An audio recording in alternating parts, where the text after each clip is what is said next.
Hey guys, aloha from Honolulu. I'm packing up my stuff, getting ready to move. It's hard to do. Been here 15 years on the 11th of March, the day of the Fukushima disaster and the tsunami warning. That's when I came to Kauai the first time. I mean, not the first time to Kauai, but when I moved here. Not intending to move here, but that's a story for another day.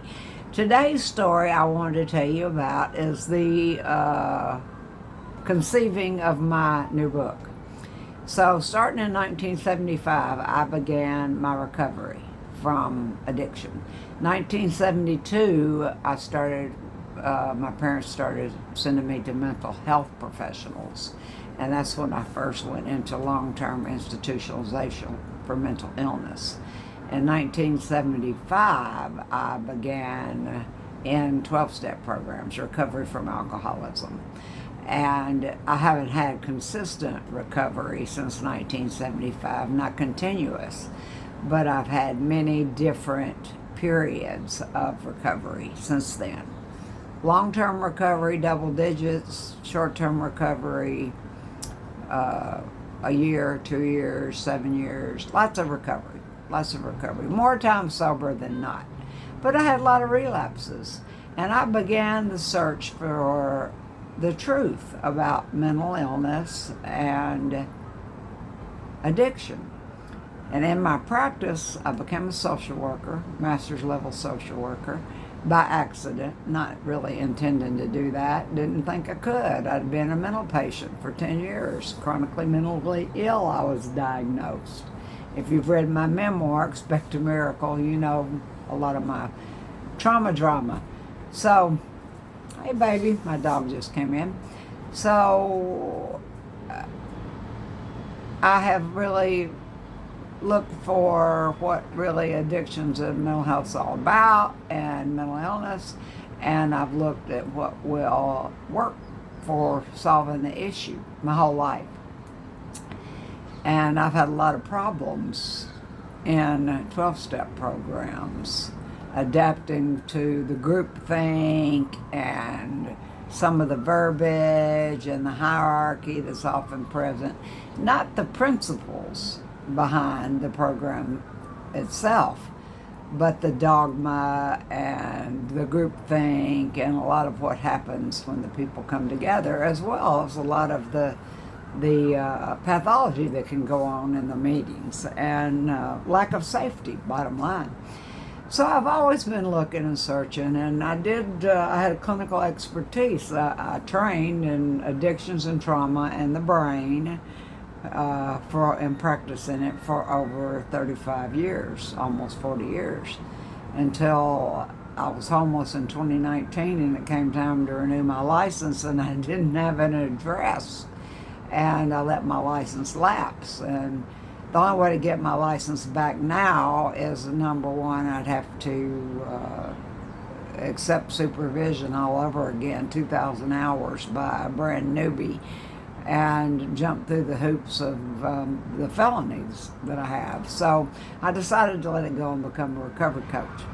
But in the middle of all this and working on my recovery, not long ago, I was in a meditation meeting, and during that meditation, I became aware of a criminal act that I had been involved in. I wasn't the perpetrator of it, but I was part of it, and it was something that I had not made amends for. So I called my former AA sponsor the next day, and we discussed it and decided what I would do for that. I faced it. You know, I've been framed for a lot of my crimes, but some of them I committed, and I didn't know how in the world. I started my career in victim assistance in a police department, and I was, for the most part, a rigid law-abiding citizen most of my life. And even the ones I didn't really agree with, I abided by. So how in the world did I find myself in this situation? Yeah, some of them I did actually commit. Some of them I was framed for. So I did the amends that Marianne suggested, and went to bed that night feeling good about the amends I'd made, and woke up the next morning with what the AA people would call, 12-step people would call, a burning bush. spiritual experience. I had a whole new paradigm for mental illness and addictions. And I saw my whole life differently. I saw mental illness differently. I saw survival differently. I saw neurodivergence, any marginalized population differently. And I had a deep compassion, empathy, and understanding for how it is for trauma survivors to live and survive in a capitalist society, and how it is for people who have neurodivergence issues or mental health issues or addictions or trauma or lesbian, gay, transgendered issues, any, people of color, women, any population that's been marginalized in a capitalist society, how they can thrive in that kind of a culture.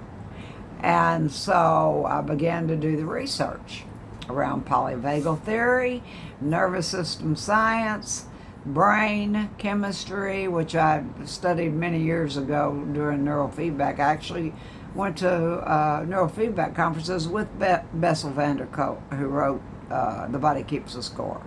So I trained at EMDR, which is a trauma treatment modality. I trained in brain spotting. I've trained. But now the new paradigm has come to light. And as I receive the information through meditation and really downloading, I can't claim authorship of this book. It's come to me through the universe. And I do the research, it changes me, and I have become a whole different person. And I had this shift in thinking in December, and this is just March, and I've written over 60,000 words in this book. You can't fix what isn't broken, when survival is seen as failure and how healing actually begins. And I've edited a third of it, and I have pitched it to one publishing company. I have another one that I might pitch it to, or I might self-publish. I have that option still. That's what I did with my memoir. So anyway, that's why I'm so excited about this book, because my mission on this planet, my passion is helping other people.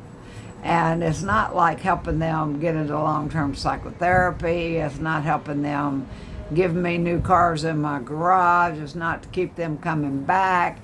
It's to empower them to live the life of their dreams the way that I have, periodically, on and off, lots of collapses, lots of relapses. And what I've seen through all this is there's nothing wrong with me. I have done an excellent job as surviving the unsurvivable.